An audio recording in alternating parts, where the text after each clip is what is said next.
Welcome back everyone. So in today's video I will be showing you how to install SQL as SQL client tool on macOS environment. Okay, so let's get to it.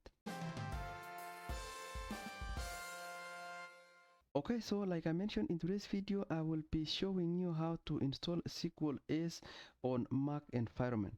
Alright, so what is SQL S? So SQL S is a SQL client tool that you can use to connect to your database, and specifically this one is used to connect to MySQL database or MariaDB database. So basically SQL S is a graphical user interface application tool just like MySQL Workbench, and you can use it to connect to your database, query your database, and basically manage your database. Okay, so if you have worked with MySQL Workbench or a dbeaver or any other SQL client tool to connect to your database, this tool basically is kind of similar. Alright, so in this video I will be walking you through the steps of installing it. We will connect to our MySQL database running locally, and then we will see how the user interface works. Alright, so let's get to it. Okay, so to install this tool, all you have to do is go to your browser and just type SQL S. And right here you will see the website for SQL S, and we can just open this. I'm going to open it in a new tab, and here you can see you've been given the steps to install. And again, I mentioned this is only available for Mac users. So to install it, you can do it in three ways. Okay, so you can install it from Mac App Store, or you can run this command in your CLI. Okay, ms install, and then this one here.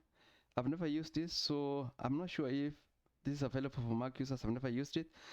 Or you can also use pro install. Okay, so I've used this now, pro install. So if you are familiar with Homebrew, then you can just run this command and it's going to install it on your Mac environment. Alright, so in this video I'm just going to go with the first one here, installing it from App Store. Okay, so I'm just going to open here, and this will ask me to go to App Store. I'm just going to do that, open in App Store. Alright, so this is App Store, and this is how the tool looks like in Mac App Store or Apple App Store, and all we have to do is just download this. So I'm just going to click here to download this, and it's going to start the downloads. Okay, so if it's your first time downloading this tool, you might be asked to enter your password. So just go ahead and enter your password, and this tool is going to be added into your applications. Alright, so you can see here now this has been installed successfully, so you can go ahead and open it from here. So just click open, and this is going to open your tool. Okay, so this is how the application looks like from the front end. Okay, so this is the SQL S now, and from here all you have to do is then go ahead and connect to your database. All right, so again, I mentioned that this tool is used to connect to MySQL database. So what you want to do is make sure that you do have your SQL database set up. So if you have installed MySQL database locally, then all you have to do is just enter the information here for that database.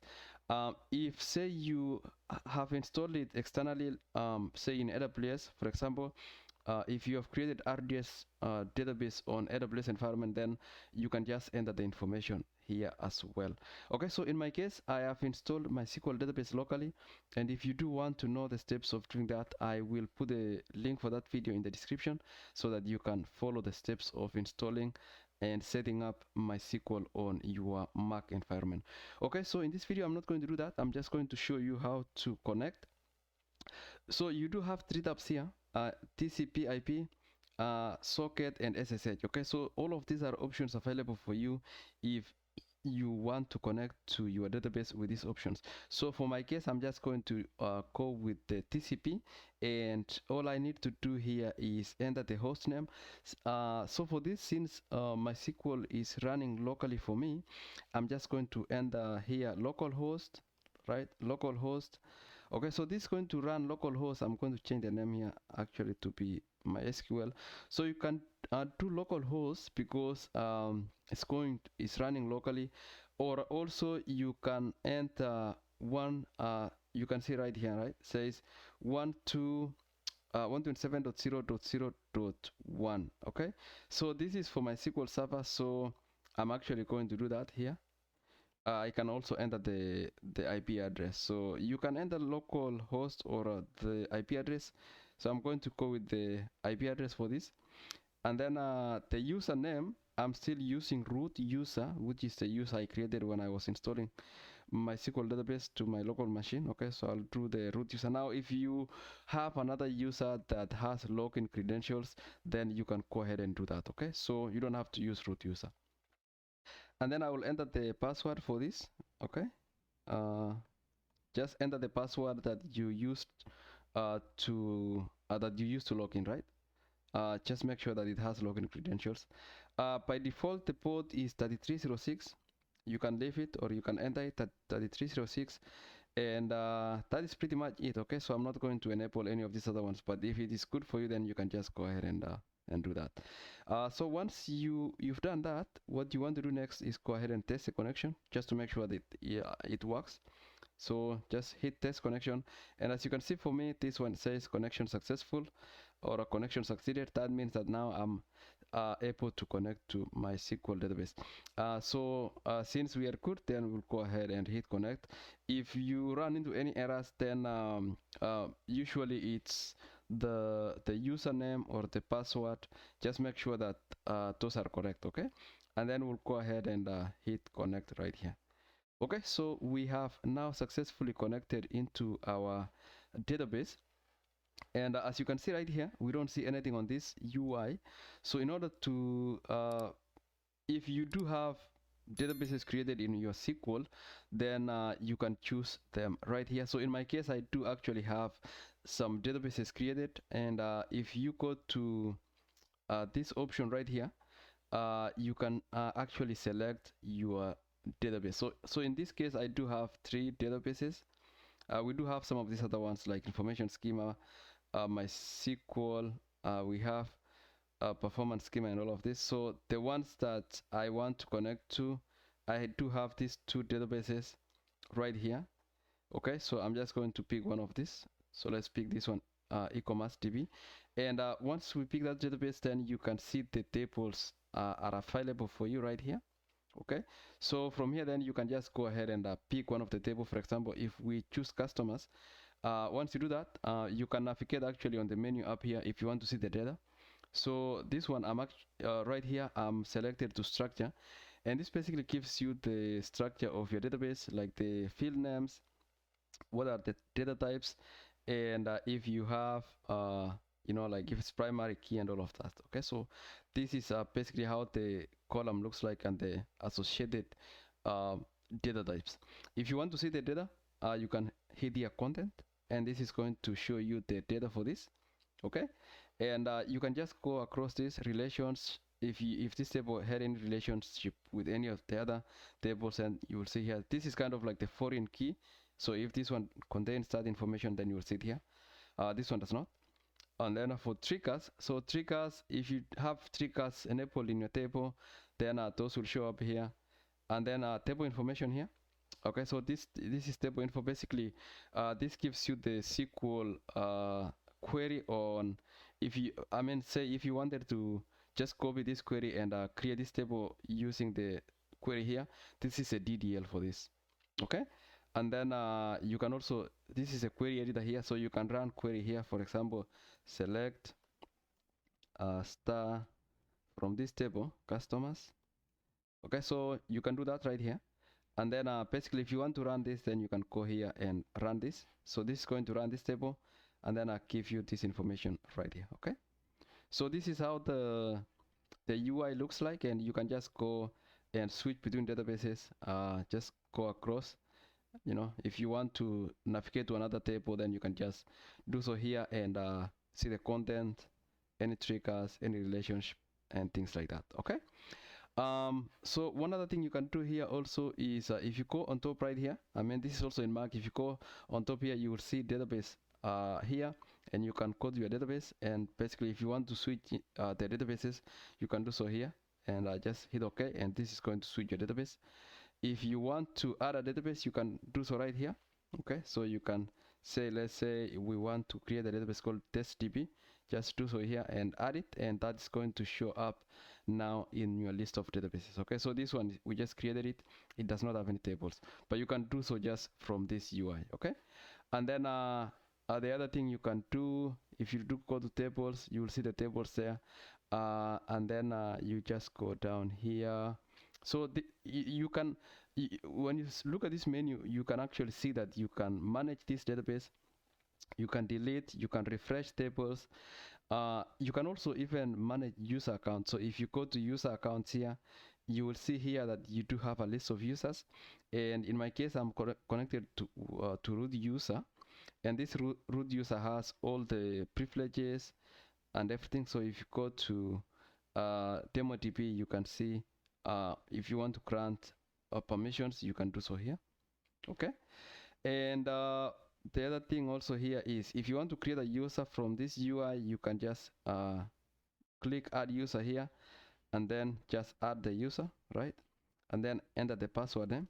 Okay, I'm just going to enter some random password, apply, and now you can see the list of users. So you can also see the same thing right here. Now you can see that user, and this user currently does not have any permissions. If you want to grant this user permissions on the database, then you can do so. Select, say you want this user to have few permissions, and maybe create indexes and triggers.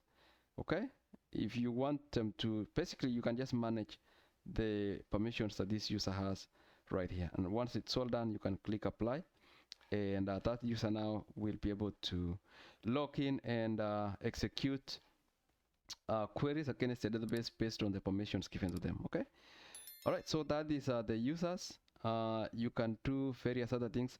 Now let's actually do one thing. Let me show you how to export data, because this tool is also pretty good when you want to export information. Okay, so let's say you want to export these tables as dump file into our local folder, right? Basically, so that we can give that to other users, or in future if we want to import that information into our database, how can we do that? This is, this might be good if you're doing migrations. Say you want to switch this or migrate this into AWS environment, then you can basically just create dump file, and when you go there, you can import it from there as well. Okay, so to do that, you can go here into file here and do export. So if you do export here, you can see the options that you have. So you can export this as SQL files. You can also export as a CSV, XML, or a dot here. Okay, and so if you want to export it to your local environment, you can just choose the destination here. Okay, so you go there, and then you can go into your Explorer and basically just select a folder destination where you want this to be exported to. Select, and then from here now you can choose which tables to export, right? So you can choose all of them and what you want to export. So I'm just going to choose everything here. Okay, and then from there you can just go ahead and do export, and this is going to export this into your local folder. Okay, so I did this before, so you can see here it says already exists, so I'm just going to replace this, and it is going now to export this into our local folder. And if you now go back there, if we go there, I'm just going to show you quickly how it looks like. So if you go here, you can see now that you have that file available for you here, and we can open this file and just inspect. Okay, so if you open it now, you can inspect that it generated this for you. Dump for table customers, drop table if it exists. Basically just dumped it all for you. Now if you want now to recreate this, then you can basically, if you say you want to move this over to another database, then you can just go ahead and import this file from there, and you will have your data available for you. All right, so this is pretty neat. And so this is just the UI. There's a lot of other things that you can do with here. All right, so let's go to bundles. You can do some stuff here. The table, you can check table. Okay, so if we want to check if this table is not corrupted, for example, payments, you can just do check here, and it's you can see this table looks good. All right, so you can fill table structure and all of that. Okay, so that is pretty neat. This is just how the SQL S looks like. And so if you are looking for a SQL editor or a SQL client tool to use in your Mac environment, this is a pretty neat tool to use. If you compare it, I mean, there are some other robust tools to use. For example, dpfer is actually pretty neat, and I've used it. So, but yeah, this is free. SQL S is free, you don't have to pay for it. It's open source and it is maintained, it's not out of date. So if you were looking for a free SQL client tool in your Mac environment to connect to your MySQL database, then you might want to take a look into SQL S. Okay, so that's all I wanted to show you guys in this video. I hope this video was helpful, and if it was, please give it a thumbs up, and also do subscribe to the channel if you have not. Alright guys, I will see you then in the next video. Bye bye.